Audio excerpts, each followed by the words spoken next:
and welcome to Tales of the Astral, where our adventurers will be exploring the mysteries of the astral plane. The known universe is thousands of worlds. Some use tech to fly and thrive in space, others use magic, and some use a mix of the two. Welcome to a world of spaceships and spellcasters, lasers and loots, gravity and gods, and everything the stars have to offer. Welcome, Space Cadets. Let's start out our second episode with a little introductions. If you want to introduce yourself and your character, we will go left to right, top to bottom, starting out with B. I am B. I use they, them pronouns, and I am playing Iker, a plasmoid warlock who uses he, they, it pronouns. Hi, I'm Charlotte. I use she, her pronouns, and I am playing Ware, an autonome druid who uses it, they pronouns. Hi, I'm Jen. I use they, them pronouns, and I am playing Snap, who is a tabaxi fighter, and he uses he, they pronouns. Hi, I'm Danielle. I use she, they pronouns, and I'm playing Mayor, who uses any pronouns, and they are a paladin gift. Hi, I'm Becca. I use she, they pronouns, and I'm playing Helionyx, an astral elf artificer monk who uses they, them pronouns. Hi, I'm Amy. I use she, her pronouns, and I am playing Aster, an Eladrin cleric with they, them pronouns. Amazing. And as always, I am your DM, and I use she, her pronouns. And we will just jump into it because at the end of the last episode, our party, for the first time, all found themselves on the deck of the SS Big Boy, who that is captained by Captain Iker. There is... you all were standing up there when you noticed or actually, let's do a little bit of a review just to make help those out with the amount of time it's been from the first episode. We started with Helionyx floating in the astral sea, being picked up and saved by Aster on a large space guppy, and floating out of the astral sea and into wild space, where they were picked up by the ship SS Big Boy, captained by Iker. On this ship, we also had our two crewmates of Ware and Snap, and our passenger of Commander Mayor. They were all interested to find that hidden in the wall was a strange technological case that looked extremely valuable and high-tech, with quite a few mechanical locks on it. Before they were able to really look into it, and just after first meeting all of each other as the ship picked up Aster and Helionyx, we saw a shadow in space, a gigantic spaceship that blotted out the stars behind it. It moved toward you, as it did, you saw these large laser cannons coming online and aiming towards you all. You heard this little silver ball shot out into space and came into your air pocket of the ship. And as it did, you saw a hologram appear of two very, it's hard to call them pretty. They are very conventionally attractive astral elves. They are wearing very nice designer suits that are perfectly tailored. It is a man and a woman, Thana Kirdon and Ken Zilnor, as it says in a little bubble underneath the hologram. They say, the woman says aloud, "Attention, all those aboard the ship the Essex Final Frontier, now under the false name SS Big Boy. By order of 4213, we are conducting a formal arrest of the crew of this ship and declare the right to confiscate. Do you accept our order and allow us on board, or do we have to take you all in the ship by force?"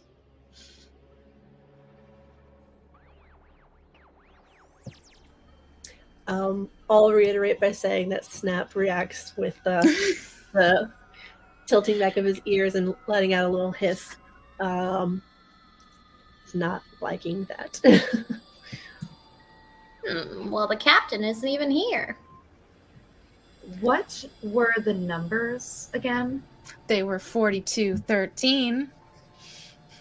So It is a 13. is that a 13? Yes, Does that it also is. count as a 4, or is that like 42? It could also count as a 4 if you wanted to. I would say, if you wanted to give that to somebody else also. 2 of you, we are doing a special game just for funsies that we will see when and if it comes up, where if I say in my DM descriptions a 4 or a 13, and one of my players calls it out, they get to roll on a table and get something cool out of it. And these are temporary little boons.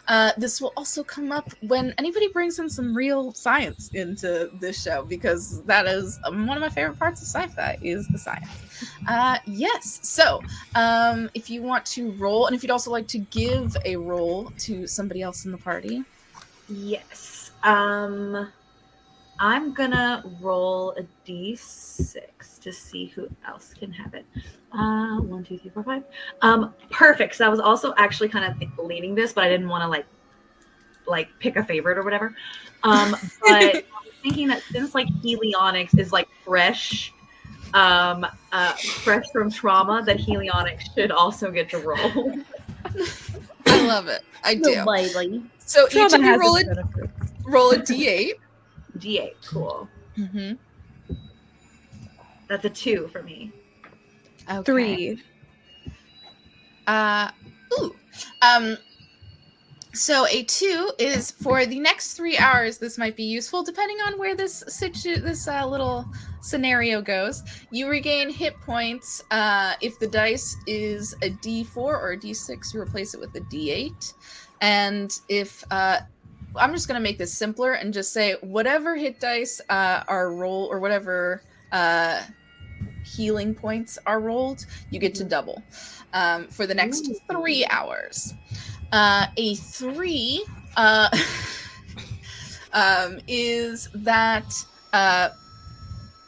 you can, for the next 3 hours, you deal an extra 1d8 damage to a target when you hit it with a weapon attack. It can only be applied once per turn and only on your turn itself. Cool. Yes. Wonderful. So this is the hologram. It appears like they are waiting for your response. So this is not necessarily a message. This does seem to have some technological element where they are able to send a signal back and forth so you can actually speak to each other.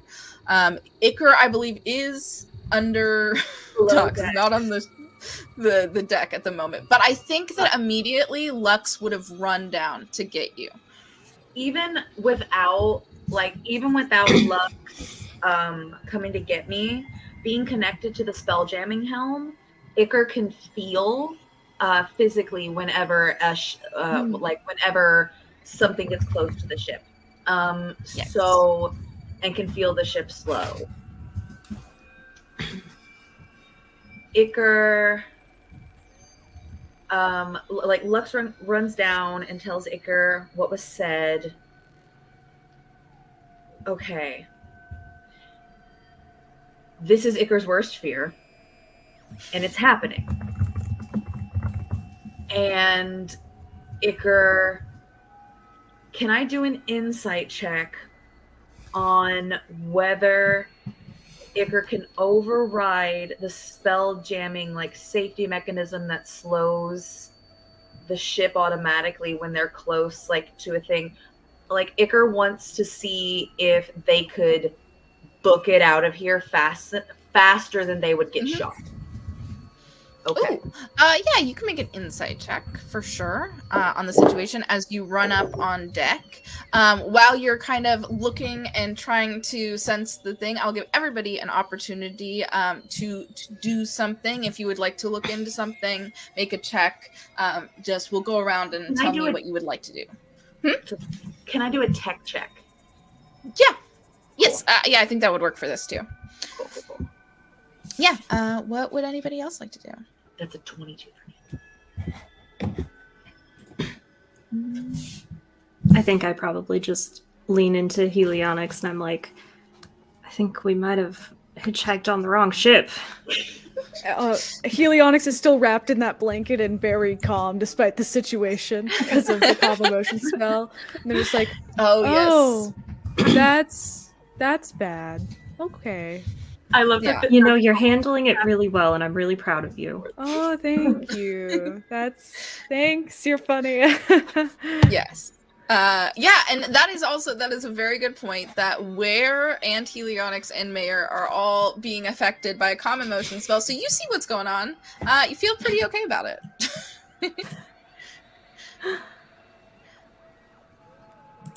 Could I do like a history check or something to see if I am aware of what the consequences are for if we decide not to do anything? Yes, and give it to me Oh. with advantage because you understand bureaucracy so well. They gave you the exact order number to look up. Perfect. Because I accidentally rolled it with advantage and still only got an 8. So. Oh no! I will say with an 8, you know they are talking about confiscating the ship. They are talking about arresting the entire crew, and I think that just because this is a big deal in the galaxy, you would recognize that the Ken Zilnor has the last name of one of the most popular, or not popular, powerful corporations in the galaxy, Zilnor. I think with an 8, unfortunately, that's all you get. Sure. And was there any other rules that anybody else wanted to do before we come back to Icarus check?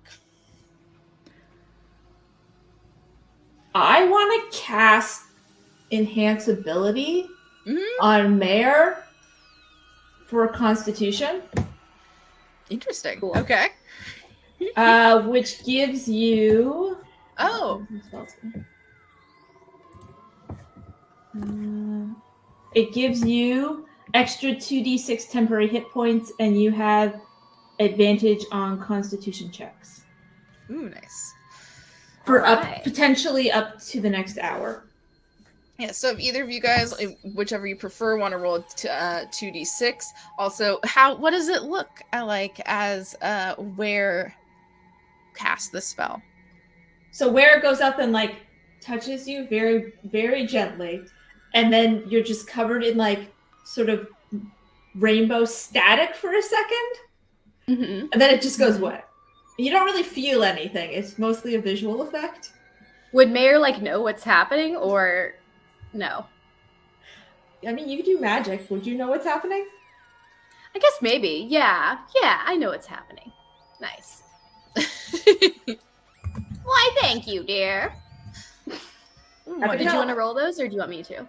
I can roll it. Okay. Cool. And with a 22, Ecker, you look around and you get a sense of the situation quickly as you look at the ships. There is pretty limited opportunity to get away. There's a chance. You'd have to make some Arcana checks with your spell jamming helm to be able to as you said, kind of bypass that immediate effect that usually slows ships when they're in proximity to each other. You do know that you are for sure within their range to be able to shoot you. They are not yet in range for a tractor beam that would be able to hold your ship in place. And that it's yours, I believe. Let me look it up. But I think you have one ballista on the back, and I believe it has a range of 300 feet. And they are about 1,000 right now. Okay. And for the audience, Mayor got 6 temporary hit points. Nice. Yep. Okay. Iker turns, looks up at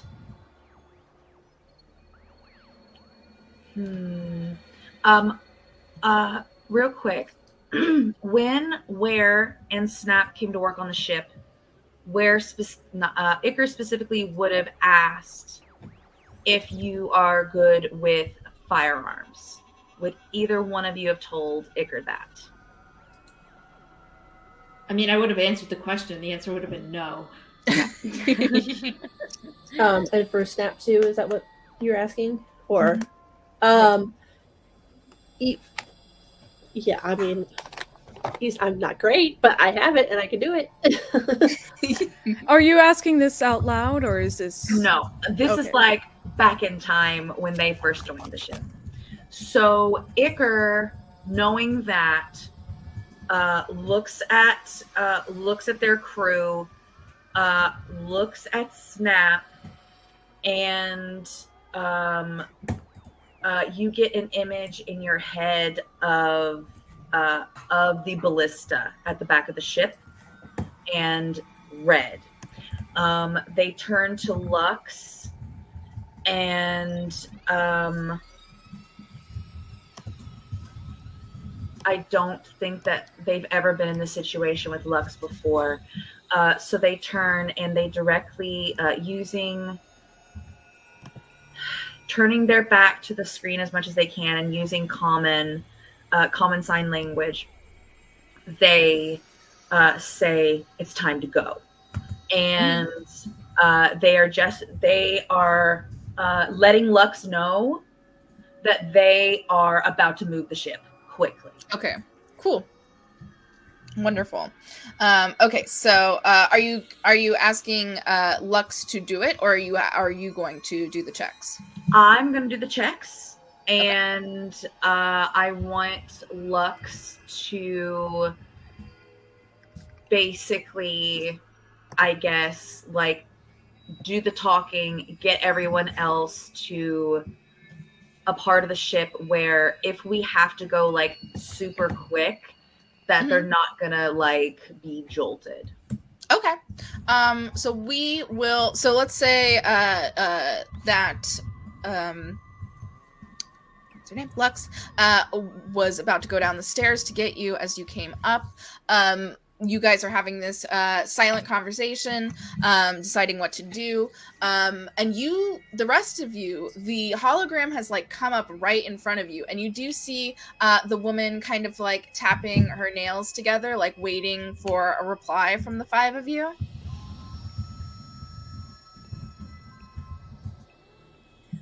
Well, Snap just goes to where Iker showed them, so just... that would be at the back of the ship. So yeah, so I just turn and go there. No response to the hologram. If nobody says anything, Aster would probably just be like, sorry, I literally just got here. Can you just explain what the heck is going on? Yes, so this is a stolen ship. As Iker like gets onto the deck, is there a tech check that Iker can do to shut this hologram down? And prevent them from talking anymore to these people? Maybe. So you have two choices. So it is coming out of a metal device. You could attempt to. It's in the air, so it's too high to actually like be able to get up next to. You could attempt to shoot it with something. If you have any spells that might work long range like that. Oh, well, I have an Eldritch Blast. Yes, you are welcome. You are welcome to attempt to to shoot this thing out of the sky. All right, Petrie, help me out here. We are going to blast this thing.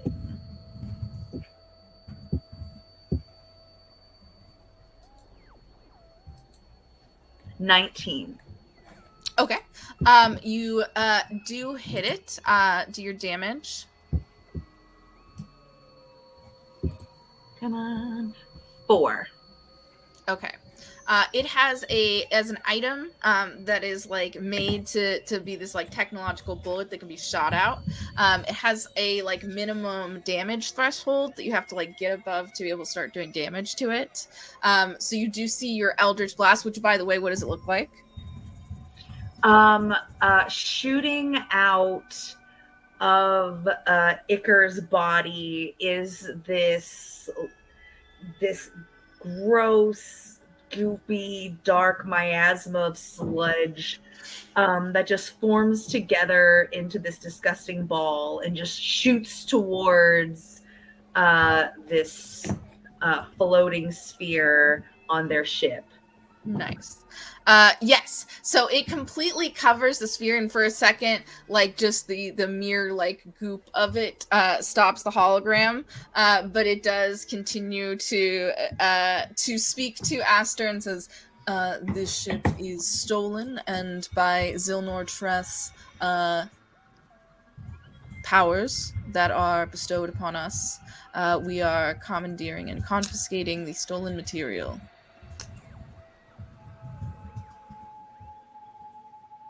Is that all I get? Yes. I don't know. I mean, what were the circumstances of the ship being stolen? You know, how long has it been in the possession of this person? I feel like all of that is pretty relevant in this situation. How do we even know this is a legitimate operation you have going on here? Can I get your badge number? They look over at you. Do you have any like anything on you that shows off your relation to the Space Scouts? Well, this is a scout issue hat and a scout issue shield. We'd have to be in close contact if we do display my credentials. Wonderful. Yeah, the woman, Kierden, looks at you and says, you can, my name is Kierden, and this is Ken Zilnor. You can look us up. We are middle managers for Zilnor Treth. We do not have badge numbers necessarily. We're not a military organization, but we do recognize the authority of a galaxy troop leader, it seems. Yes, indeed. We can talk more, but we will be needing a response immediately as to whether you will be shutting down your spelljamming helm and allowing us to tractor beam you in and question you all, or whether, well, really it's your choice. Can Icar make the first Arcana check to move the ship? Yep, you can start. You're on the deck with us now, right? Yep. Yes. Icar. Icar. So at this point, that's only a 12. Can Petrie help me? Let me think. Sure. 18. Icar looks over as like they rapidly begin to try to move the ship. They look over at like Meyer and like grimace with their like random teeth sticking out. They look at Meyer and they know that they have messed up. This is the worst possible situation. They have two strangers on their ship. Like this is Icar is having a no good, very bad day, and the only thing that Icar can think of is I can't let them kill my commander. Well, Mayor is still under the effects of a calming spell, so Mayor's gonna see this grimace and just drop a slow wink and a nice thumbs up. The calm emotions only lasts for a minute, so it might be starting to fade, probably. Just at this point, yeah. I do love that. Can I tell that Icar is trying to like get out of here? Yeah, sure. I know Make that an insight check. they haven't said anything. Mm-hmm. But you can definitely see them like gesturing wildly in the air. Okay. Oh, no! Awesome, perfect. Yeah, cool. And they're like still in this area with us, right? Yes. Yep. What did you get? 24 total. Okay, with a nat 20. Oh yes. Oh, okay. Yes. Yeah. Yes. Must We celebrate. love those. Yeah. Mhm. So, when I see that Icar's trying to get us out of here, I just kind of want to subtly activate my emboldening bond feature, and I want to affect Icar and Helionyx, and that lasts for 10 minutes. So you guys can add a D4 to attack rolls, ability checks, and saving throws once per turn. That's amazing. Yeah. Thank you. Because I can tell that Icar's trying to get us out of here, and I'm a little protective of Helionyx right now, so... and I probably know that my calm emotions is starting to wear off, so maybe they need a little booster. We're about to start panicking. Way to go. Yeah. Yes. You see Ken for the first time speaks up and says, it looks like you're trying to boost up your spell jamming helm. We will do one warning shot and then will turn into whatever you choose again. And you see that a laser beam shoots just past, like 3 feet away from the bow of the ship. Whoa. No need to be hasty here. You see the crew right here, and we don't really know what's going on. So I think if you could just have a little bit more patience, I'm sure someone will explain what's going on. Yes, Can I this is just an say unlawful procedure. Yes, we haven't even verified your identity. Anybody can take a recording of somebody's face and do a name. I can give you a name. I can give you your own name and pretend to be you. There's nothing stopping me. It is true, I think, that a Ziltreth warship, one of only 5 in the galaxy, does give us some authority, but we can Yes, send I over our don't credentials. recognize your authority via your ship. Yes, indeed. I'm glad we got this out of the way. Also, Snap is still like back there and is awaiting and sees the laser fire off and is very concerned, but no one said anything to him about actually firing yet. So he's like very, very concerned. And since it didn't hit our ship, he won't fire back, but he's like getting aimed, like getting ready for sure. Wonderful. I think Helionyx is going to lean over to Aster and say, I saw that guy try to hit it. Should I hit it? Hit what? The thing. The speaking thing. Should I hit it? What thing? The projecting thing. The thing. Oh, ball. Yes, I don't like their tone. That is something we should pursue. Perhaps. Yeah, if you say that out loud, as like Icar is like doing their thing, in your head, you get like a big thumbs up, Helionyx. I think that startles Helionyx so much that they just sort of go, ah! And they shoot. Just sort of. Yeah.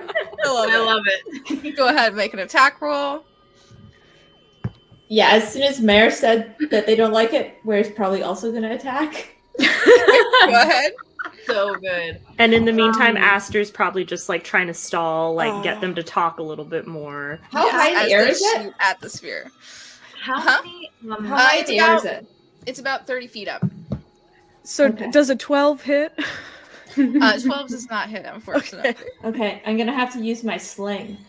How many Arcana checks does Icar need to make to move the ship? Oh, You I missed know it. that depending on like the We're opening circumstances- fire. Yes. Depending on the circumstances of where you are in the galaxy, it takes anywhere from like 3 to 7 checks. You think that where you are right now, it might be like 3 to 5, but you can't be certain how many. Okay, I will make another one. I also missed. Okay. Does a 17 Yes, I don't hit? have roll 20 up, so if you guys want to tell me your scores. 17 hits, for sure. All right. 21 What Arcana check. What is Mayor doing to hit? Oh yeah, so Mayor has their laser pistol. So after this whole ship debacle, my ship is my badge. Absurd.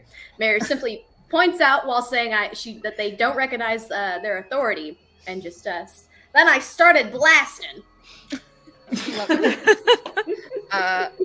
Yes. Go ahead and roll your damage. That's 6 radiant damage. Okay. You just make it over the small threshold, so you do 1 damage to this little ball. You're shooting at the ball, right? Not the ship? Yeah, the ship Okay. is way too far, I think. Yeah, just making sure. You see... Firing a warning shot! I'll show you a warning shot. Yes. Oh my- You see that it hits it. It like the hologram stutters for a second. Both Ken and Reardon look at each other and just nod, and you see that the image goes blank, and immediately a laser is shot towards you. Does a 23 hit the ship? Yes, it does. Okay.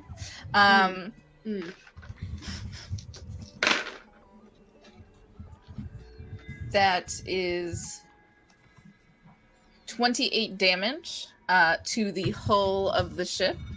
As the first laser, you see that all of them are like building up these charges.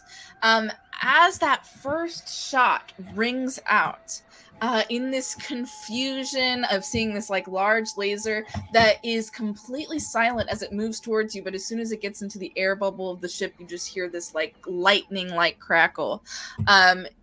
Another ship pops in to view, just like 1,000 feet in the opposite direction. You see a ship that looks like a very large jellyfish. There is this like kind of stray bits of electricity crackle out of the tentacles of the ship. This is not actually a ship. It is actually a jellyfish, it looks like. Would everybody do history checks? Ooh. Oh no. How can I run away? That's a 7. 19. Not bad. 17? 16 for Mayor. 15 total. Okay, cool. I would say that Iker definitely knows especially from your time in the Astral Sea, that this is an aesthetic. It is a very, very large jellyfish that can carry crews anywhere from 1 person to 10 people. They are the main, I think with a 19 you would know, they are mainly used by the Rygar, who are a species kind of obsessed with art, and they are also mainly used by the Zolanastri, who are this like kind of mysterious people, society, hierarchy that exists in the Astral Sea. They don't leave it all that often. They only leave to have children and have them grow up outside of the Astral Sea. But other than that, they have domains there. They are very anti-technology, which is why they have formed these pacts with different space animals to be able to carry them places. They also have purely arcane ships, which is similar to the ship that you're on right now. Although there's metal on board, it's the spell jamming helm that's actually moving you, unlike the huge warship of the Ziltreth Corporation. You don't see, no hologram comes this time. Iker, in your head, you hear what you recognize as a sending spell. You hear, where is it? Sorry. Where did this go? Oh, yes. Attention, SS Big Boy. We have located a stolen item on board that was taken from 2 members of the Zolanastri. Send this item over and we will consider your formal confession as thieves favorably in your court proceedings. You may reply to this message. Iker's the only one who hears this, right? Yes, only Iker this time. Iker sighs out loud. Just a deep groan. And for a moment, they honestly consider like, okay, I've already got so much to do. Maybe I can hand this thing over. But then they remember that it looked expensive. And If they could just get away, then maybe they can hawk whatever it is and get it away from the ship, get some money, and we can do more mods to the ship. We can make it look even more different. Like Iker has been sloppy so far. Like it still looks a lot like it did when Iker stole it. They're gonna do another Arcana check. Okay. Yeah, go ahead. That's a 13. You Okay. can add a D4. Oh, that's right. Important. Thank you. Oh, please. Oh my gosh, yes, that's a 17. Wonderful. So, with a 17, you get a third success on these checks that you're making to get your ship able to get up to faster than light with these other two ships' gravity kind of pulling you. You all look up, and everybody here is on the bridge, so all of you see these two ships. I'm not. Apple's at the ballista. Oh yes, Snap is at the ballista. Yeah. But you are able to see even from where you are, or else you wouldn't be able to shoot. So you can definitely see what's going on. And so you all see that both of the ships had been pointed towards you, so that these tentacles are kind of coming out around the surface and reaching out towards your ship. The Ziltress ship has been continuously moving towards you. And you can see that there is a massive beam on the front of the ship that seems to start to be firing up. As that happens, you see this moment where even though this is a creature and a ship, you can sense the vibe of two entities acknowledging each other for the first moment. And as that happens, almost immediately, you see electric bolts shoot out of the this aesthetic, and you see lasers shoot towards it. And there is a full laser battle above you in the air that makes no sound except for these huge, almost blinding bits of light. And as that happens, you make your last faster than light check, and you are out and zooming into space. Oh. Iker. Oh. So they didn't seem to like each other very much. You have some explaining to do. Iker slowly turns towards Mayor. They look over at Lux and say, just Snap in Lux's head. So that Lux can go and tell Snap that they can stand down and come back to the Oh yes. Yeah. Lux will run to the back ballista. Iker looks at Mayor, guiltily shrugs, and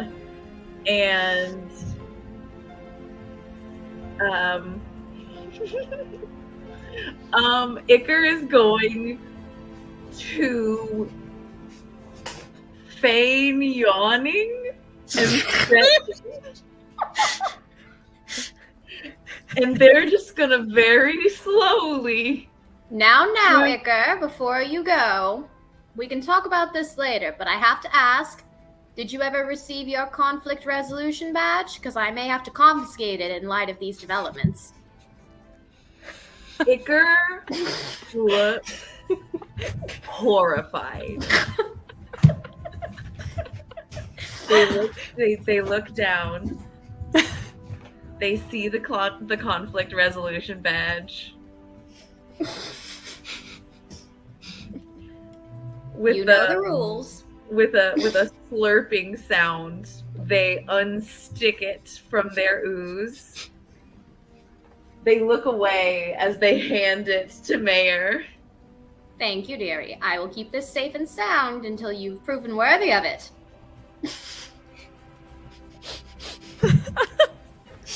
Iker nods, kind of looks down at the ground, holds up a finger, and yellow flashes. It's their like term for like be right back, like hold on a second, and they return with the box.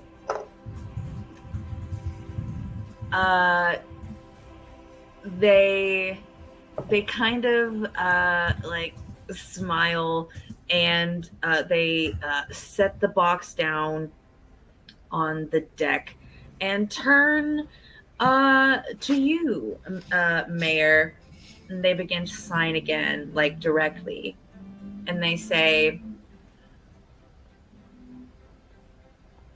I knew the ship was stolen, but I knew nothing about this box until today.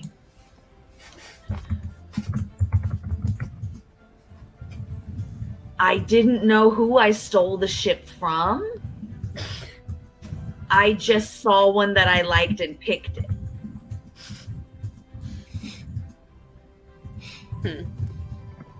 And I thought that I fixed the ship enough that you couldn't tell what it used to be, but I guess not. And Iker just like plops down on the ground, and just like looks at the case, and then like is just gonna like have Petrie in their lap, and they're just kind of like rubbing Petrie as they just wonder what to do, because like this is like the day they've been dreading forever. And now they know that not only are they being like, they know who they stole the ship from, and they know that they actually care and they are still looking for it. And now there's also like some other thing on the ship that someone else wants. Like Iker just wanted to go off like into the sunset with their stolen ship, and things are getting complicated. Not good. And I also want to say, I think that everyone here, I just want to make it a thing that everyone here knows Common Sign Language. Okay, because great. Okay. all of you have been in space a decent amount of time. In our known universe, it is very common to learn sign language to be able to communicate when there is no air to speak, and or no technological devices or magic abilities to do so over long distances. So you all heard this, and I will leave the floor back to y'all's roleplay. Can I ask a clarification question? Because I don't remember from last session. The tech on the box was the same as the rocket ship? Or was the same as the jellyfish ship? Same as the rocket ship. So you guys would know that the Zolanastery shun all technology, only use magic, and Ziltreth uses whatever's best, but they have pretty advanced technology, so that tends to be what they rely on. Okay. So, sorry. Oh, I was gonna say, can I roll either perception or investigation to see where the heck our other passenger Lady Zala went? Yeah. Amazing. I love it. I would hope that Lux would have like escorted her to 18. her quarters. Well, you know, it's been a lot of stuff going on. You see throughout all, I would say, you noticed that when you went down to the ballista that's in the back, Zala kind of like followed you, and as you like are like, where is this fancy lady, which we'll show her again since this is a new episode.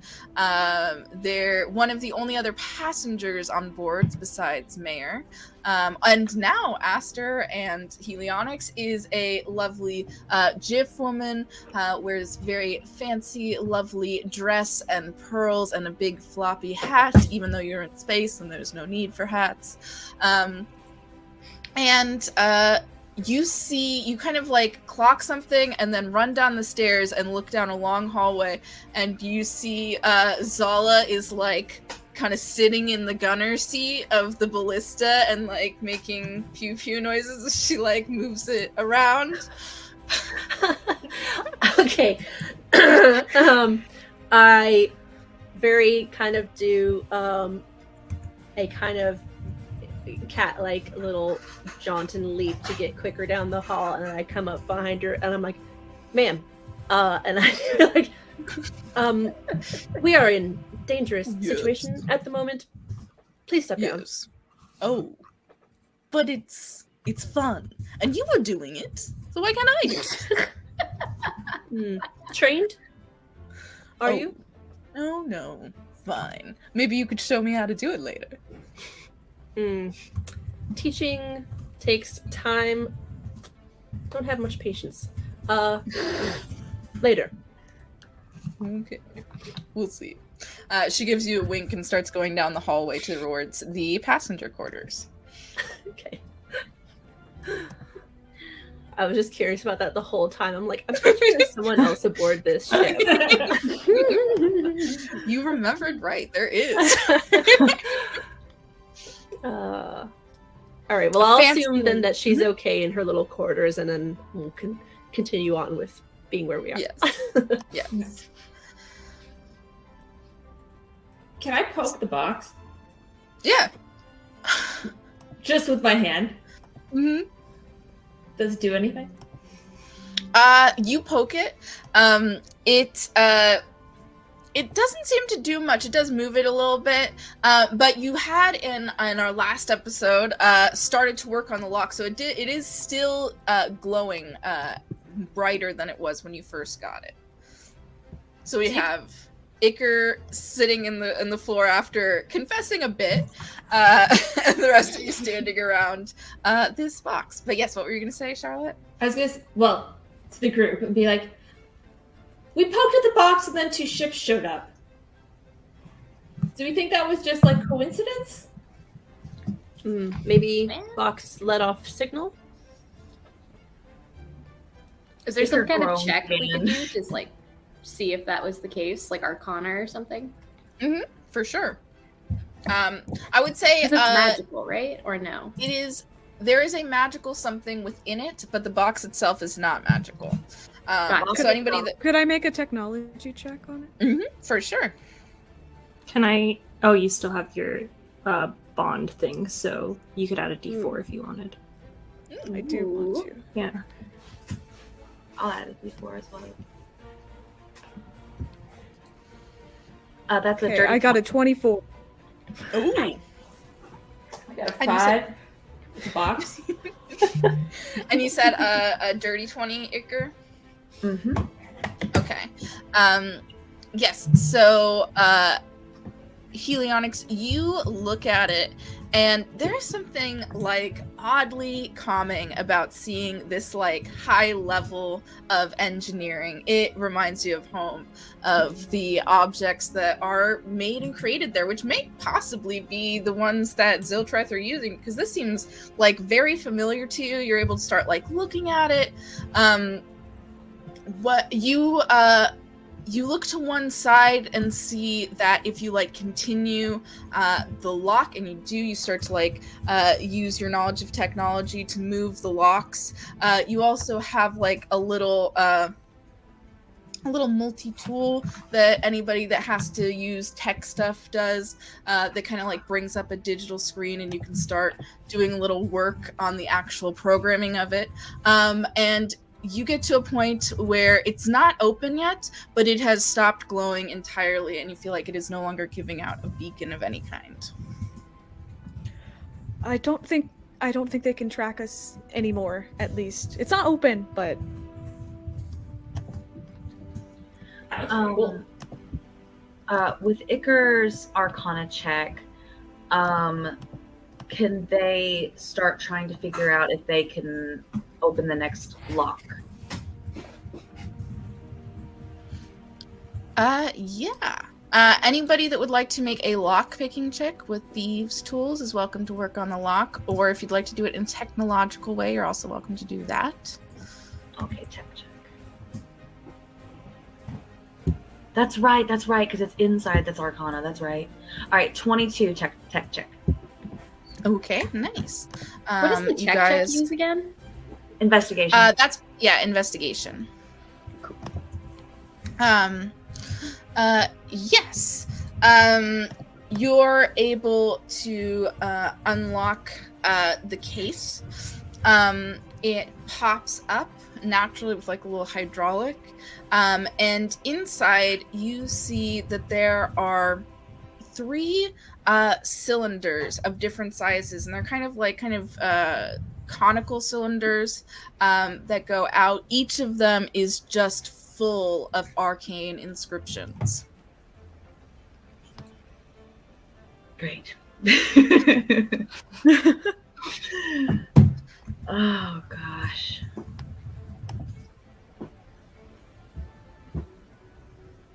Can I do an Arcana check? Yeah. Go ahead. Can I cast guidance on this Arcana check? Very good. Plus guidance. So that's a 23. Nice. You make an Arcana check. You look at it. This is very, very powerful divination magic. These 3 pieces, I think with the 23 you'd be able to tell, are supposed to be like put together. They're like 3 different pieces of one thing. And so far, even though they're like giving off magic, it doesn't seem like there's anything you can do with them in their current state. Oh. There were 3 of them, you say? Wait, no, that's the wrong thing. Wrong game. Wrong game. I will relay that information to the group. So these look like they're for like seeing the future magic, Mm-hmm. but they don't work like this, like by themselves. We got to do something with them to make them work. Okay. So would that be like important to people? Like, do people want to know the future? I wouldn't. so I think too it's old to best know to the just future. live in the present, but, you know, there's always people looking out for themselves. Everyone has different beliefs. Depends on the being. I myself would rather be here. can Iker do like an investigation check to see if they can think about how much this might be worth? Sure. Go ahead. Love that. That's gonna be a dirty 20. Ooh. It's very variable. You know the level of Arcana type symbols that are on this and the materials and kind of like just the beauty of it. It would definitely be worth at least like 10,000 gold slips. But it could be worth more depending on what the magic actually does. Great. Could I do like an Arcana check to see like what kind of magic it might be? Yeah, for sure. I'd like to do one as well. That's an 18. Okay. With an 18, you are able to tell. Yeah, you also can tell that it's a divination, which is seeing the future. It's also seeing the present and the past. Yeah, I think all of you come to the same realization of like, as it is currently, it might be difficult to tell what it is unless you have like an identify spell, something like that. But if you don't, you might have to put it together to actually figure out what it does. Ah. That makes sense. Well, I could identify it, but I need to sleep first. I can't quite We can have a remember how to little do it nap. right now. Oh, I love Iker is a napping. silly little goose. Iker would put it together. Like, while everyone else yeah, is thinking about, like, oh, yes, well, maybe I could do this, Icar's like, well, I don't have an identify spell. Click, click, click. Can I help if it needs a check? Can I assist? Yes, I love that. So in this moment, as you guys are all discussing the various things that you could do, Iker starts to reach towards it and move things together, and Ware just like very naturally comes up to your side and starts like pointing out the different mechanical slots. Go ahead and let's do an Arcana check with advantage. And you do still have a D4, unless it's been 10 minutes. I don't know, but I don't think it's been 10 minutes Okay. yet. You guys are still like kind of in the midst of figuring shit out. That's a 23. Ooh, nice. Yeah, you're able to kind of click the 3 conical pieces in shape, and they turn into what looks like a telescope. Icar looks through it. You kind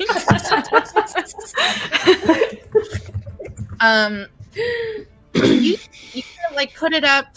I don't know how Icar sees. So Icar does. So this is actually really funny. So like specifically, Icar does not have eyeballs, but Icar heard from someone somewhere that people find it comforting sometimes for plasmoids to have like humanoid features on occasion. So at this point, like looking around, realizing that Icar can see just by like holding it to literally any part of his body, but seeing all the humanoid type people, besides their bestie Ware, of course, they like search for some floating eyeballs. There's like there are 2 different creatures, so like one's a little small and one's kind of big, like in their goo, and they move them up here, and then look around like with a big smile, like, yes, this is much more comforting for you. Like Wow, so comforting. I'm comforted by this. I'm a little scared. Like this is gonna make everyone so much more so cool. and puts up the telescope to one of the fake eyes, to make it at least look like they're looking through eyeballs. Wonderful. Creepy and wonderful. Wonderful. Terrifying. Oh, with the teeth though. Oh yes, the teeth, absolutely. With the big Wonderful sticking stuff. out teeth, just Yeah. You look through it. You kind of have to like move it around, like look to see. Most of the stars look very like normal, and then you look off to the side where you know is the closest point, and actually the point where Aster and Helionyx came from, of where the astral sea is. And you see in that astral sea that through the glass, it starts to like zoom in into the astral sea, and on one particular area, you can see that just from your explorations of the astral sea that you shouldn't be able to actually like look into it. But with this telescope, you're able to like see that there is an interesting little, what might be called a solar system if it were in wild space, but in the astral sea, there is a just impossibly huge, large stone figure, that is floating in space with 13 little moons. 13? Yes, 13. There we go. You There are on it that. is. Amazing. Yes, go ahead and roll a d8. 2. Wonderful. Roll it again just so we get something new, because I think that's fun. 8. Wonderful. Ooh, damn. Okay. And for the next 3 hours, every time you make an ability check, attack roll, or saving throw, you add +3 to your modifier.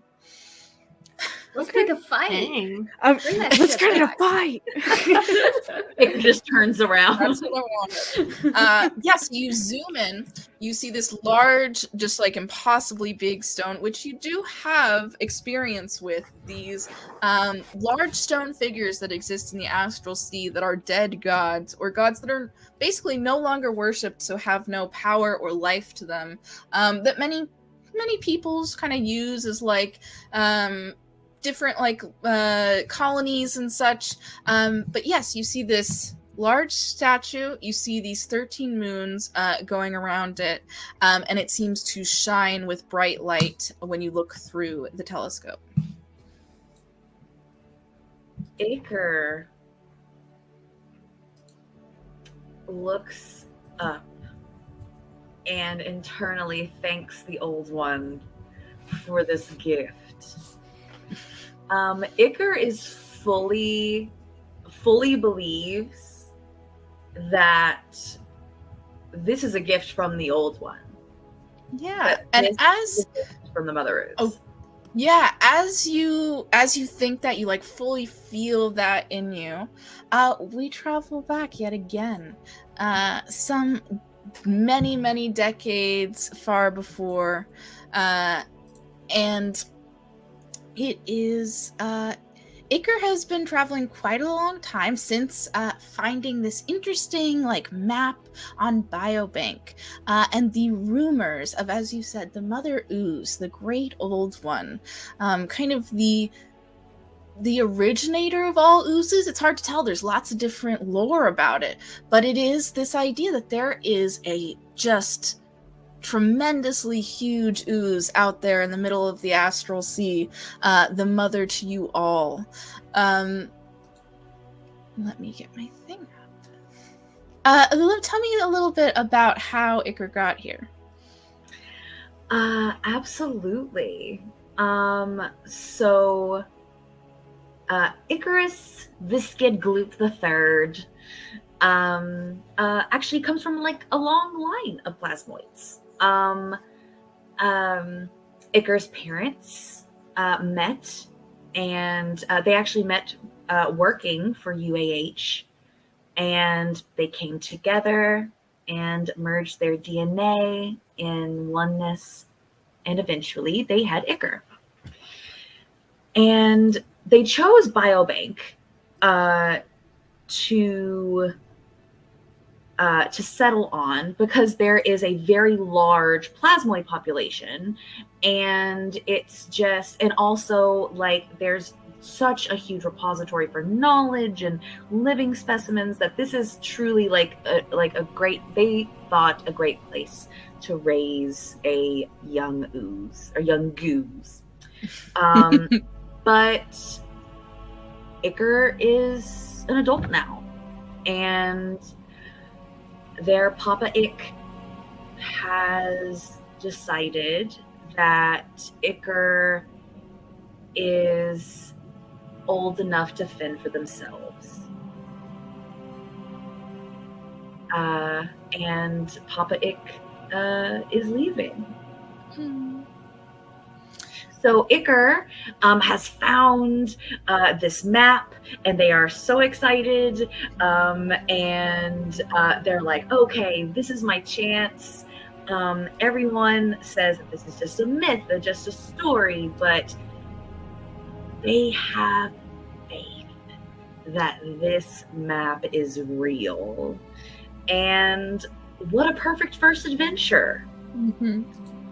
Yeah, they grab a ride. They hitchhike on a few different ships, making your way out to the very edges of wild space, where you start to get into this liminal space between wild space and the astral sea, which is between, wild space, which works very similar to our world space, with problems with a vacuum without air, gravity from celestial bodies, but the astral sea has no stars. It is clouds of pastels and rainbows, and in some places darker and more dangerous. this is your first time entering the Astral Sea, and you find yourself in this strange position of, after what seemed, maybe it's hours, maybe it's days, you realize that you're not hungry, you're not really thirsty, you're just kind of breathing in air, maybe? It's a very strange experience. You have a little skiff that you're on, and you start to follow this map through the clouds, and you feel more than like you're navigating. It's more like your sense of purpose is driving you forward on the ship. You see far off, and then very suddenly, very close, this huge amorphous blob. It is like you, except for 1,000 times as big, made up of so many different colors and sparkles. It is just like gelatinous and constantly moving, as you see it, and you begin to get closer and closer and see it being grander and grander. What is Iker's response? Iker calls out in common, "You're real! You're really real!" You hear nothing, but you feel in your mind this sense of like a hug around like your non-physical self. Iker is confused by this feeling, but comforted. They say out loud again in common, "I have so many questions. Wow. How long have you been here? What can I do to serve you?" As soon as you say, how long have you been here, you get this like tremendous, in a moment, it's almost like overwhelming feeling of just like eons. It is the sense of like time and space that you get in that moment is a little maddening.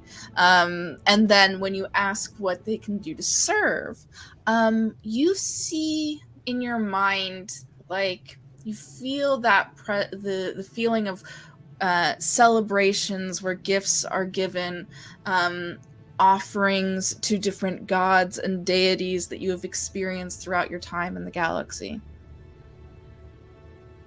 Iker looks within, literally, and reaches into their goo. They take out the last piece of home, a little container of spores that they had taken from Biobank, and they offer up these endangered spores to the Mother Ooze. You see that the spores start to float in the astral sea towards it, and it like absorbs, and you see these little spores light up inside it and spread throughout, like becoming smaller, becoming a part of the ooze, and you just feel this like overwhelming sense of contentment. And it feels also at the same time like you are being offered something. You feel a sense of freedom, a sense of travel, a sense of exploration, specifically around the astral sea. You get these like images and pictures of these dead gods, huge, immeasurable statues that act as planets in the astral sea, large castles and dominions within it. You get these little like flashes and pops. Icarus looks around and goes to speak out loud again, but then pauses and focuses. And in the Mother Ooze's mind, Iker sends a feeling of acceptance. Iker doesn't know what their purpose is, but Iker is so ready to be told their purpose. And so they're willing to do whatever the old one says. And as you communicate that feeling back to them, you feel like a swell of pride come from this mother ooze. It sends you out, and for the next decades, it's hard to tell, but it seems like it could even be 80 years. Iker travels the astral sea.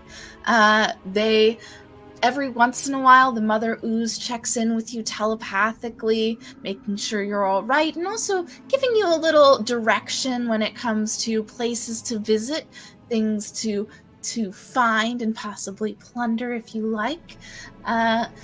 Mother Ooze, you get over the sense of time that they are happy to have this relationship with you, and that they also really value this collecting of things. There are some things that you bring back to it that it seems very excited for, and there are some things that it is very excited for you to keep.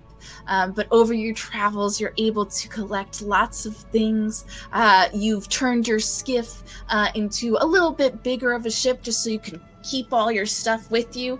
It's kind of got that thing of just stuff strapped to all the sides, keeping it in place with ropes. And you make your way back to the Mother Ooze after about 80 years, feeling that calling home.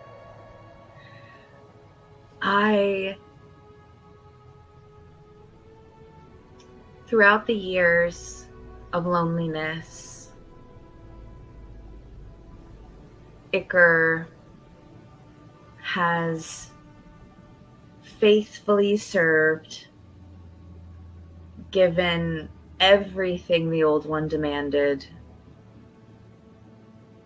kept only what the old one discarded, and asked for nothing.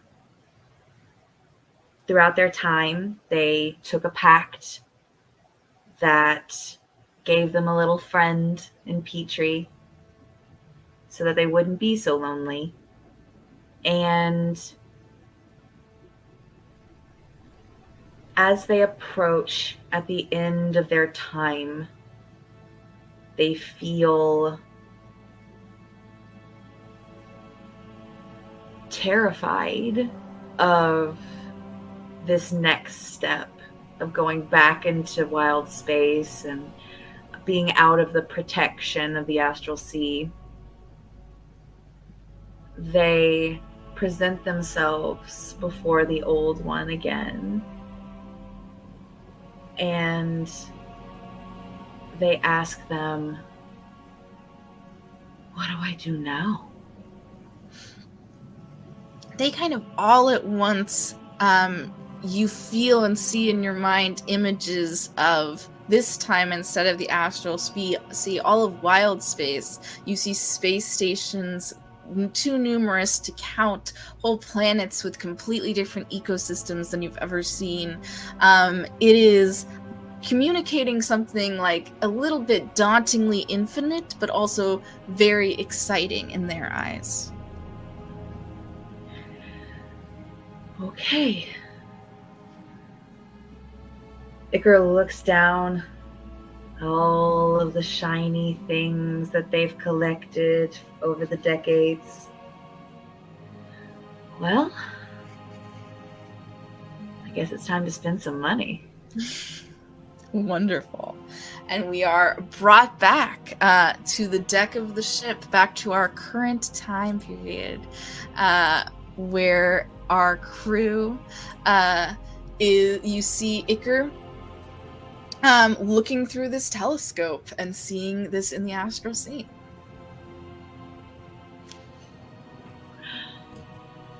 What do you see, Captain?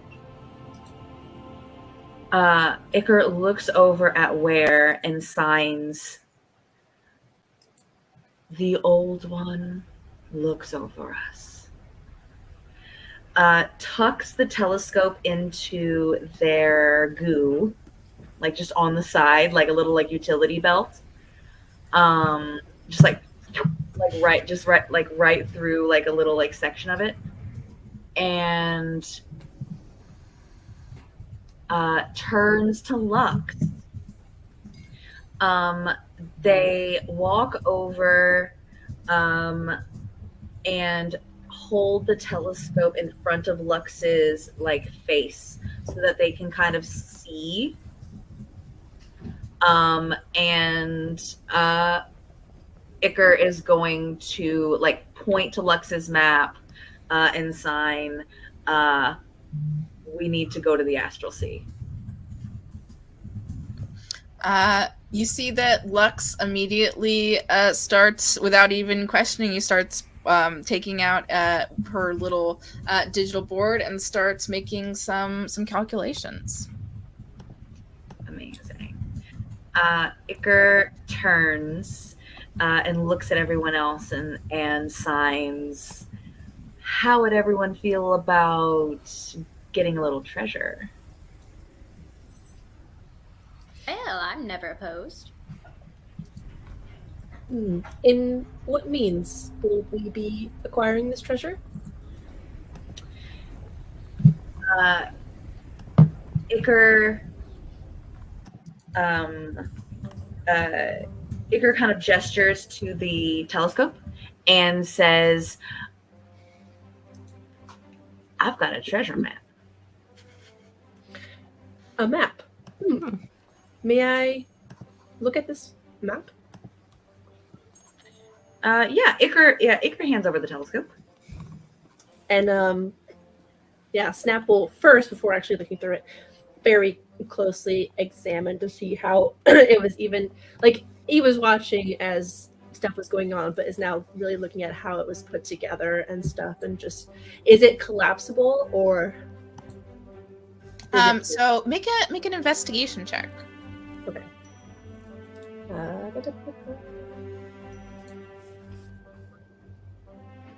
Oh, come on. It was so close. That's a nat one. So fine. Oh, no. I break it. No, I'm kidding. You sit there for a second and like everyone sees that you're like trying to turn the pieces and like push them together.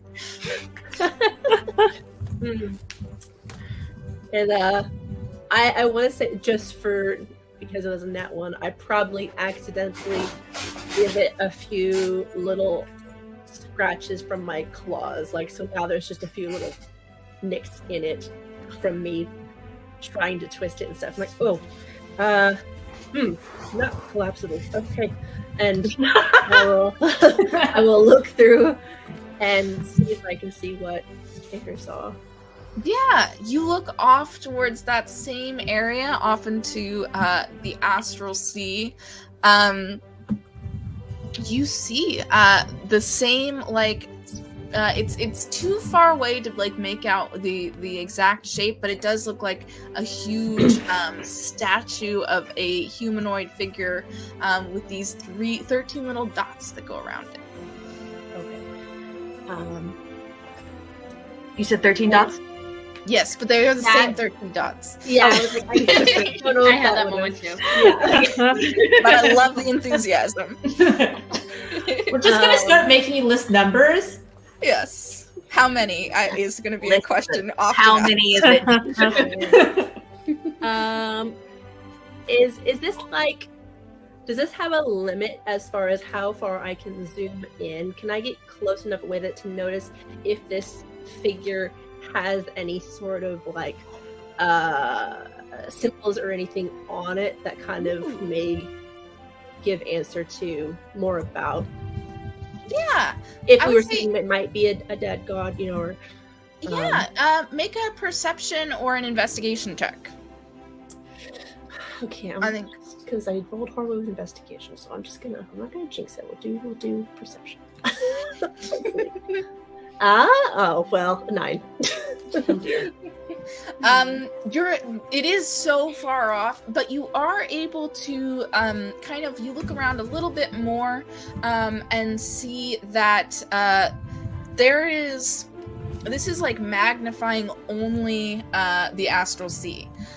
So Okay. if you turn it in the opposite direction, it's not magnifying anything in wild space, but it is doing the astral sea. And I think even with a 9, you would notice that like this area of the astral sea, there are just these huge glittering clouds that form kind of a barrier around the entirety of wild space.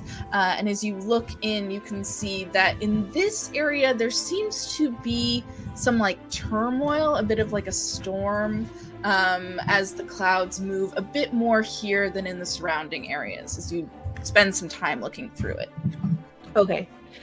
And I'll just say, Captain, may experience some turbulence. Some rough-looking clouds ahead.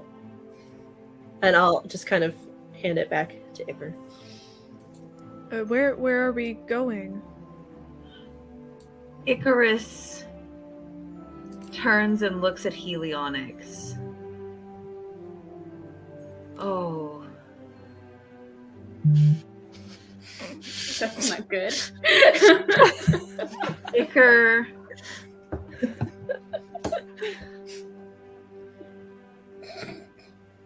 Iker signs to Helionyx.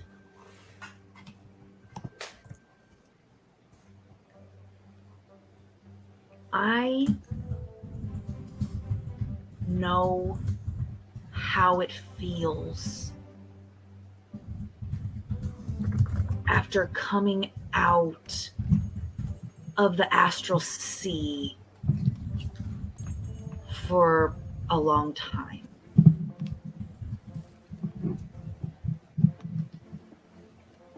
I promise that you won't be alone, but, and Iker kind of like looks around. My ship is going to the astral sea. And as Iker says that, I think Helionyx sort of like, and then signing and talking at the same time is going to be like, okay, well,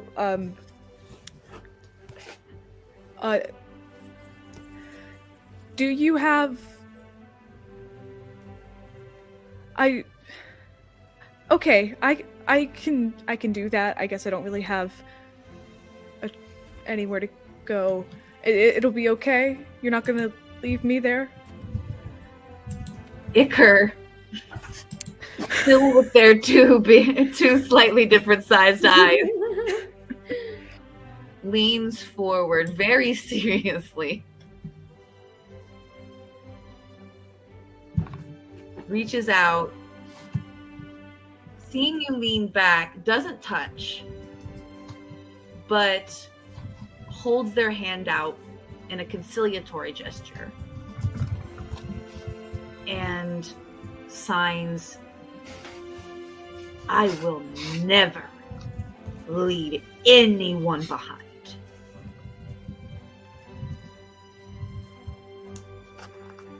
And signs very extremely to make their point. Well. And I think Helionyx sees that and is just a little bit comforted by it. And he sort of looks at... they look at you and say, well, I guess if we're all together, it'll be okay then. Pain.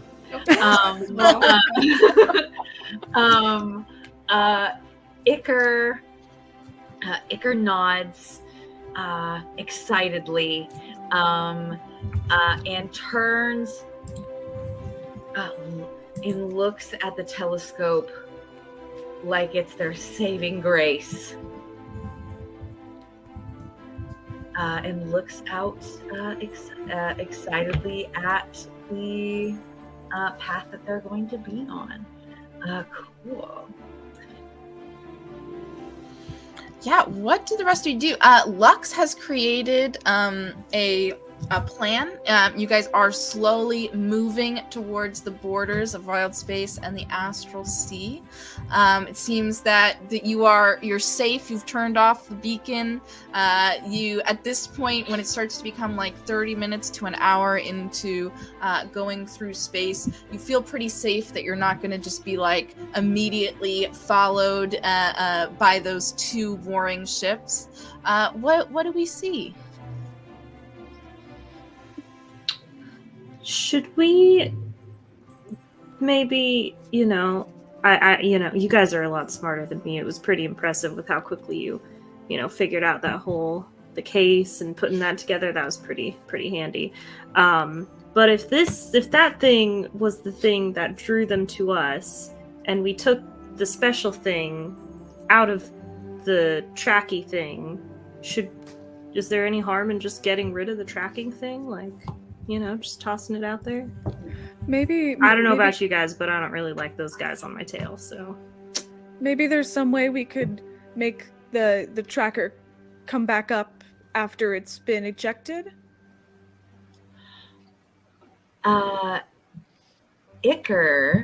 can Iker do like a history check or an insight check or something to think about if they have a connect or know of like a shady person that they could sell the case to on the way to the astral sea? We could always just put it on top of a friendly fish otherwise. Always good to turn a profit, though. I like your business mind. I don't know if I'd want to do that to the fish. I mean, they're pretty nice. No, I could speak with animals. We could get some consent. Consent is key. A lot of animals like fuckery. They like mischief. This is just a wee little bit of mischief. Wait, you can speak with animals? That's pretty cool. Yes, I'm rather talented. Yeah. Yeah. I speak to them, but they don't speak back, so. That's much weirder, but good try.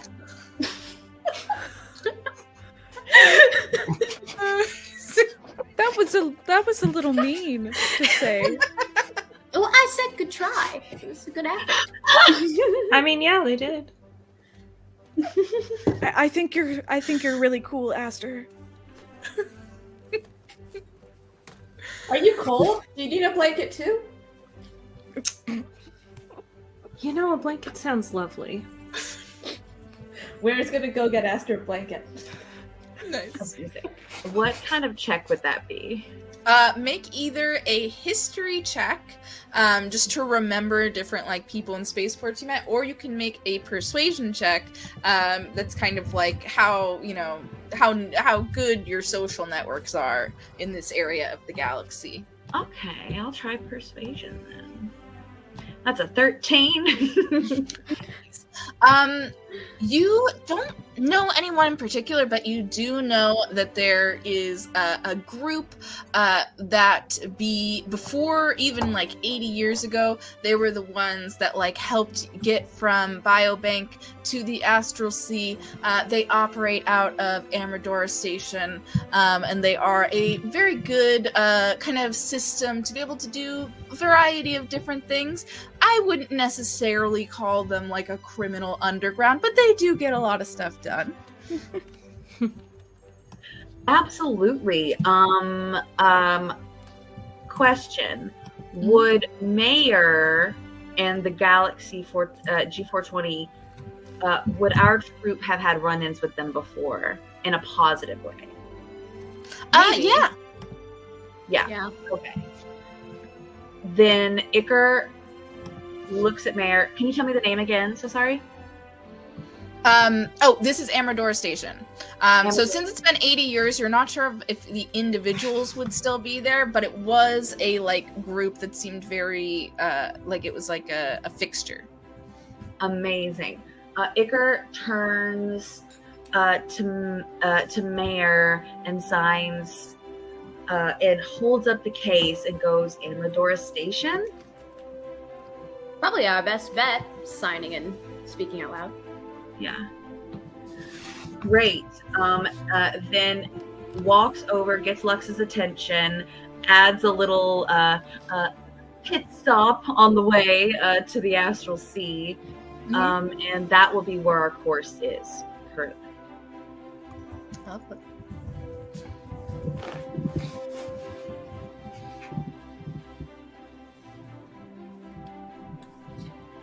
I think for Snap, he would definitely wander back down to cargo hold and start fixing that hole that was still there on the wall. And is not that anyone's around, but he's definitely, as he's working, kind of mumbling to himself, and his tail is doing not quite the flick of like being in focus, but an anxious flick back and forth. Yeah, he's just very in his own little world right now, working and trying to focus on fixing this piece here. Yeah, and as you're doing that, you see that where in your helpfulness, you are traveling down the hallways, and you see Snap back in the cargo hold. Back to fixing? And Snap doesn't turn around. Fixing. Yes, must repair rather large hole in wall from the suitcase. Must finish. Oh, okay. Do you need help? Help. Not now, thank you. Okay. Ware's gonna hang around, and the ship got hit by lasers, right? Yes, yeah. You guys can see that there's pretty heavy damage in a few places, even from the inside. Okay, I'm gonna work on that, and I have mending, which I think helps fix the ship somehow. Yes, 100%. You start mending the ship, and you see like with your magic, those like vines start to re-knot, and the metal starts to like mold and melt together. Okay, and while I do that, I'm gonna like wander around, and if Snap is happy here, leave Whom to check in occasionally because it's familiar and I can look through their eyes. Mm-hmm. And then like just wander around to see where everybody else is. And if Lady Xalia is back in the gunner pit. Yeah. And I'll just say too, you'll probably after a while notice that Snap is like, you look over and the one hole that he was working on is fine, like he fixed it, but he continues to work at that same spot, just very nitpicking around edges, and like just stays at that one spot even after it's fixed. Can I do like an insight check to see if Ware can figure out how to make you feel better? I love that. Yes, go ahead. Let's see. It's a 14. Oh, nice.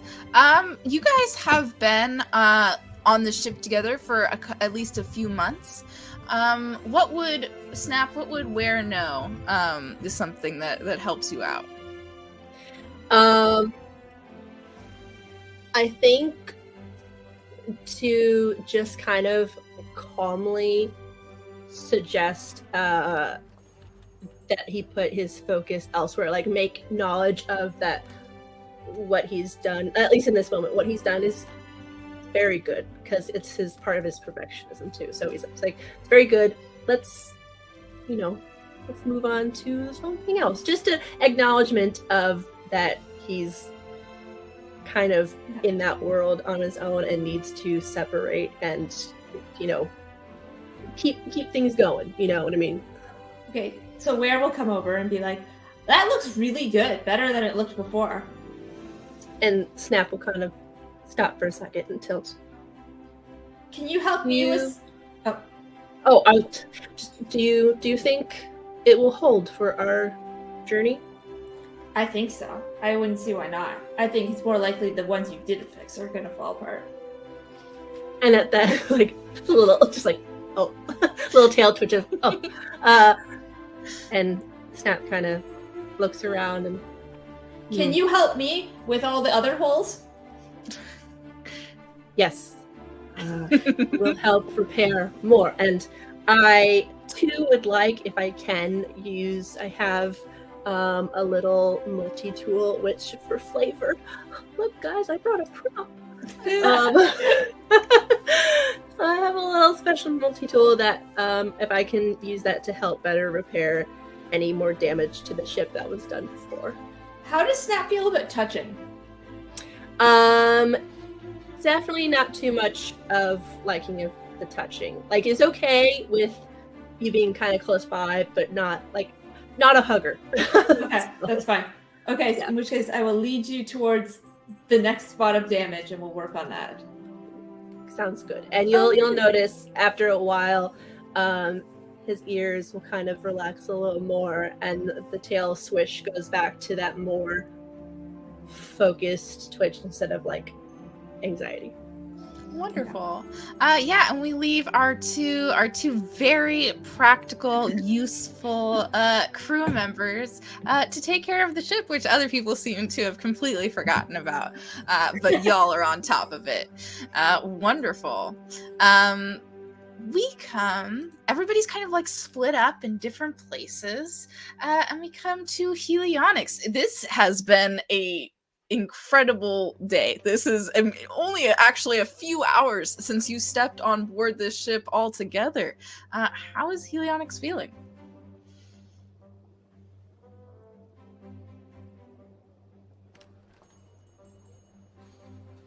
Oh wait, you're muted. Thank you. I'm sorry. No worries. I think Helionics is so overwhelmed right now, just with everything, that the moment they're like, "Oh look, a bed! I haven't seen one of those in like decades." They're gonna just sort of face plant directly onto it and just sort of, "Oh god." Yes. So what do you do faced with this feeling? First, would Helionics have seen, because I know it was signed, that part about Armador Station, or? Yes, you do. You are able, especially because like that's such a common sign that you've seen so many times in your life for Amador Station, that you immediately clock it. Okay, so I think with all of these, like, oh, I'm sorry, my camera's being weird. Oh, it looks fine. Oh, okay, cool. With all of these thoughts, Helionics is like, I have to go. I just left the Astral Sea, now I have to go back to the Astral Sea, but first we're gonna stop at my home, and I didn't accomplish any of my goals. I was supposed to build things, I was supposed to have a ship and go back. I can't go back without any of that stuff. What am I even going to do? I'm gonna have to just hide or pretend to be someone else or find a ship somehow that I can build in the next 2 minutes. I don't know. And so they're sort of freaking out, and then they sort of feel eye on their little like dragon. a project that you're doing in the last minute of like, maybe I can build a ship real quick. It's like, I can build a ship, it doesn't have to be good, it just has to be workable. I don't know. I love it. You are shown, Lux shows you to an extra, there's one extra crew, or not crew quarters, but passenger quarters that you are shown to, and you see that Aster is already there. What has Aster been doing? Aster probably made themselves very at home in the kitchen that Meyer showed us and put some hot chocolate together or something. You know, just like a nice little warm beverage. Definitely also has one for Helionics. Yeah. Oh, hi, Aster. Hey. Hey. Hot chocolate? This kitchen is stocked. It's awesome. Yes, that would be really great, actually. Thank you. And they're gonna take it, and their hands are sort of shaking a little bit, and they're just gonna. You good? You need another calm emotions? Because I got one more of those today. No. I think I need to feel these and figure them out. So I don't know if you saw, but not only are we going back to the Astral Sea again, but we are sort of stopping at my home. Which is bad. It's bad because I haven't done any of the things I was supposed to do, and if I go back, I'm gonna be a failure. And I can't. I can't. I'm not supposed to go back until I do anything, and I don't know what to do. So, do you either know how to make a ship really fast, or do you know how to make me look like a different person? Because I don't. I mean, are you sure that's what you want to do? I mean, if you were alone for a while, it might be nice to, see a familiar face, hug your family or something. And as Aster says, hug your family, Helionix just sort of, that would be nice, but I can't. I can't. I can't. Well, building a ship is definitely not something that's in my wheelhouse. I don't know how much I condone lying, but do you think we could pass this off as a ship you built? This ship? I don't know. I mean, maybe. I'm not the best liar. But if, and I don't want to just say it's mine, I'd have to get permission, I think. But like, maybe, and then, because I would like to see my family, I think. Yeah. I mean, And then I can build a ship later, and then it'll be fine. It would be like I didn't even lie, right? Yeah. Just stretching the truth a little. And you built something. You built this, and I point to Ion. It's pretty cool. He is pretty and it flies like a ship. So I didn't even think it's about pretty that. close. Yeah. I'm sorry. I just sort of freaked out for a second there. This hot chocolate is really good, by the way. Thanks. That's the first time I've made it, so I'm glad you like it. Yeah. But do you think maybe you could help me talk to the captain? I don't think I can do it by myself. Oh yeah, of course. Yeah, I mean, he seems pretty, understanding, so shouldn't be too hard to talk to them. Okay. Okay. I might need the calm emotion spell. Oh no! Oh no! Oh no! They're back. Like, oh no, I disappeared. Did your computer just feel you panic? I think so. My camera's been a little weird. There we go. Good. It's all working now. Wonderful. So you guys head to I think that where do they find Iker on the ship? Unmute. Okay. Honestly,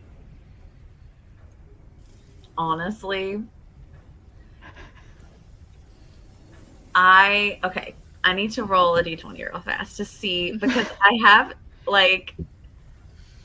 okay, cool. Of course it's a freaking 10. Okay. Iker is can I roll a stealth check? Mm-hmm. You don't want to be found? No. So here's the thing. So, I think that Iker has a bad habit of sneaking around the ship and listening to people's conversations. Okay. Okay. I love it. Yeah. So I think Iker is in the pipe right now I love it. and is trying not to basically like gauge as they're like exiting the room, like where to pop out that will seem natural. Yes. Go ahead and make a stealth check, and that will decide how natural your appearance is. 16. Okay. You are able. It is an odd coincidence. You guys just step out of the room, and Iker is right there. Hello there. We were just talking about you, actually. Yeah. I had a question to ask you.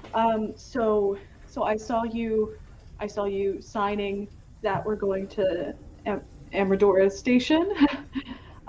So I lived there, and there's sort of this thing where like I got lost basically on this big like everyone goes out and sort of figures out who they are and then comes back, and I was supposed to like go do things and find things, and I was supposed to build a ship and go back, and you're not allowed to go back until you do that. And Aster had a really great idea that maybe we could pretend that this ship was mine and that we could lie about it, and then I could see my family. If that's okay.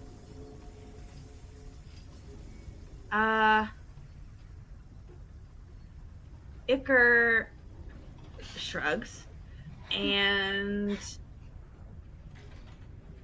this is a moment that Iker would like. Iker is not the brightest crayon in the box.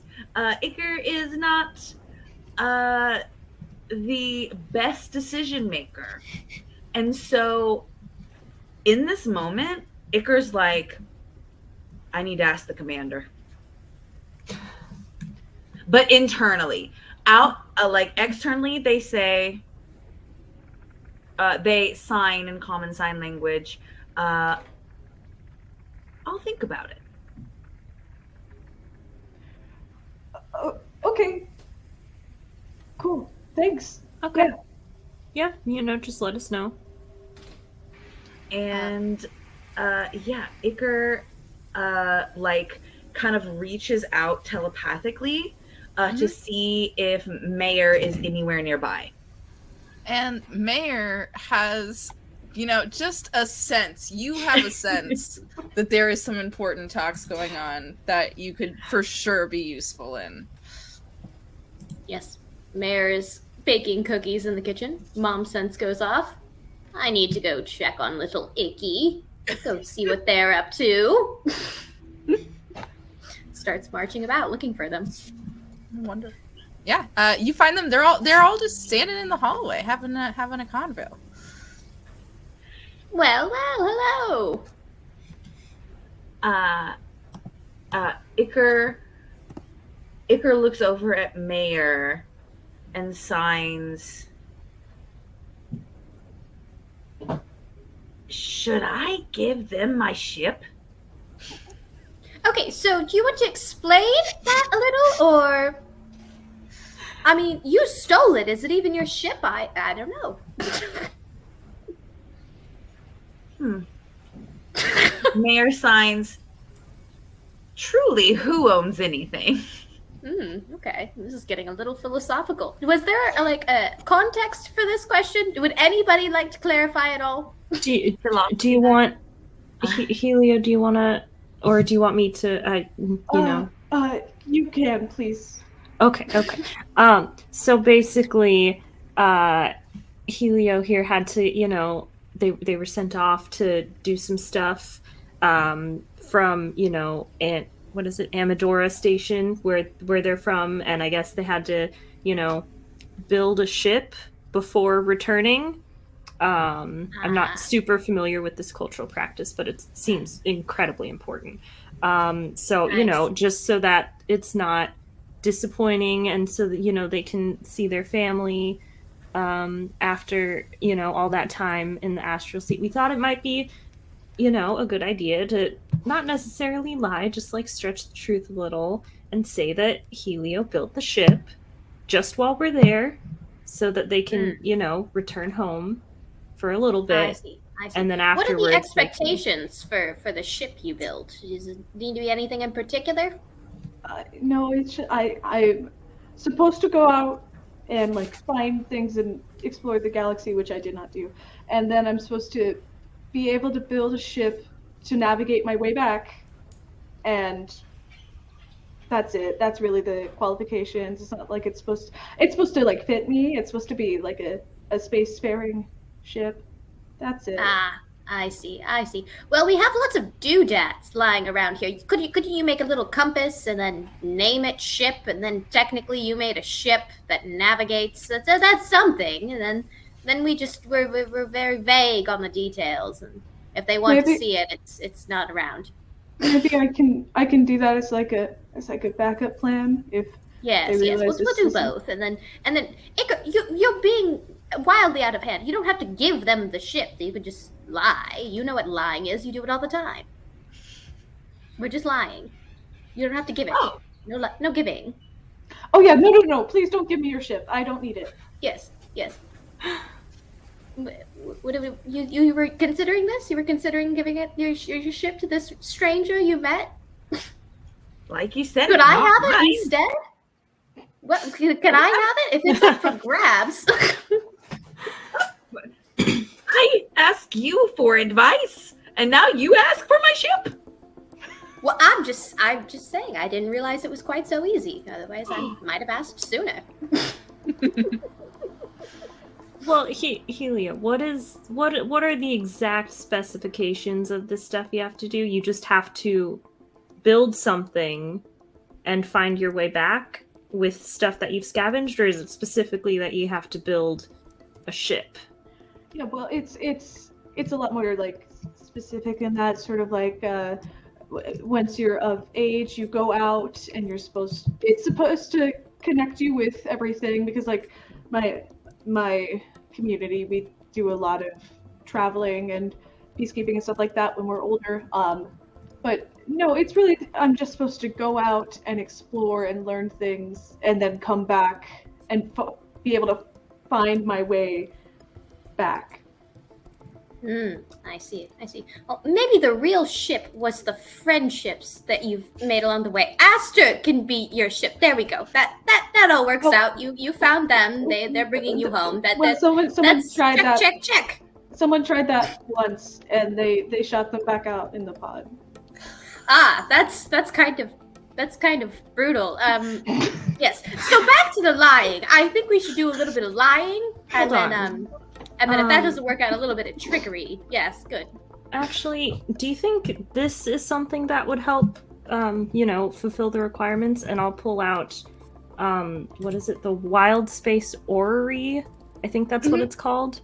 Mm-hmm. I found it somewhere, and then you found me, so, it's something that could help you. And so it's like this tiny little technology, it's some little device, and I'll just activate it. And then like I think it's like a projection of like a kind of a map of the wild space, and like you see like a little beacon of where we are right now. Do you think this would help?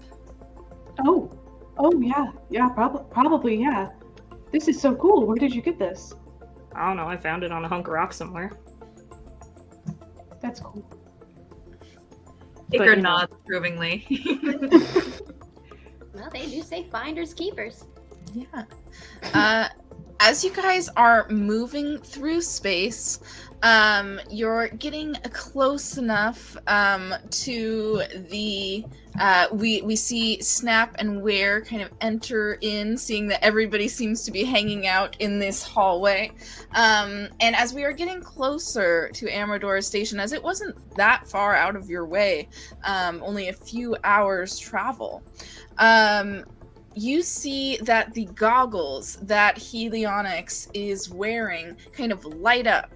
And you see that just like the hologram that Ziltreth was using, a hologram goes out on the floor in front of all of you. And you see what seems like a little like promotional welcome video from the station that you are now going towards. Welcome to Amador Station, your pit stop in the stars.